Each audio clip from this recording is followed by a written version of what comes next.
Let's say you've got a list of items, but you want to copy just some of them.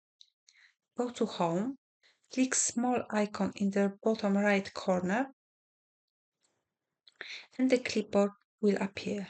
Select item you want to copy and press Ctrl C, and second one, Ctrl C, and the third one, Ctrl C. To paste the data, select cell and press Paste All. Later on, when you go back and you open Clipboard, you will see all the history. You will see every item that you recently copied or cut.